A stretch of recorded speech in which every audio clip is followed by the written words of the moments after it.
मिथुन राशी साप्ताहिक राशीभविष्य 2 नोव्हेंबर ते 8 नोव्हेंबर. यावेळी तुम्हाला आपल्या घरातील कुणी व्यक्तीच्या खराब आरोग्यात सुधार पाहून स्वतःला ही मानसिक तणावापासून मुक्ती मिळू शकेल. अशात स्वतःला उत्तम ठेवण्यासाठी जितके शक्य असे त्यांची काळजी घ्या आणि त्यांच्या सोबत भेटून नियमित योगाभ्यास करा. या सप्ताहात जर तुम्ही विदेशी व्यापार करतात तर तुम्हाला बरेच नवीन स्रोताने जोडण्याचे आणि त्यापासून आर्थिक लाभ घेण्यात उत्तम यश मिळण्याची शक्यता आहे. यासाठी तुम्हाला सुरुवातीपासूनच तयार राहून योग्य रणनीती आत्मसात करण्याची आवश्यकता असेल.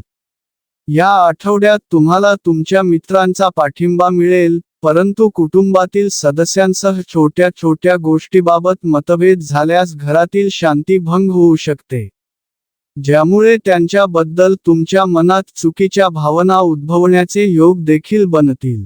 कारण केतू ग्रह तुमच्या चंद्र राशीच्या 3ऱ्या भावात उपस्थित असेल. या सप्ताहात शनिदेव तुमच्या राशीच्या 10व्या भावात उपस्थित असण्याच्या कारणाने या सप्ताहात तुमच्या कार्यक्षमतेचा विकास होईल. यामुळे तुम्ही अधिकात अधिक रचनात्मक विचार करून आपल्या व्यापारात सुधारणेसाठी काही मोठा निर्णय घेऊ शकतात. तुमच्या या निर्णयाला तुमच्या घरच्यांसोबत तुमच्या कर्मींचाही साथ मिळेल. यामुळे तुमच्यात आत्मविश्वास वाढेल आणि तुम्ही अधिक तेजीने उत्पादन करताना दिसाल.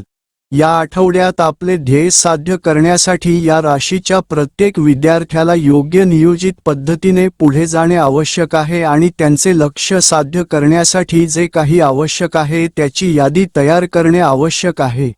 कारण केवळ असे केल्याने आपण आपल्या वेळेचा अधिकाधिक उपयोग करून आपली ऊर्जा आणि निरुपयोगी कामांमध्ये वेळ वाया घालवण्यापासून वाचू शकता.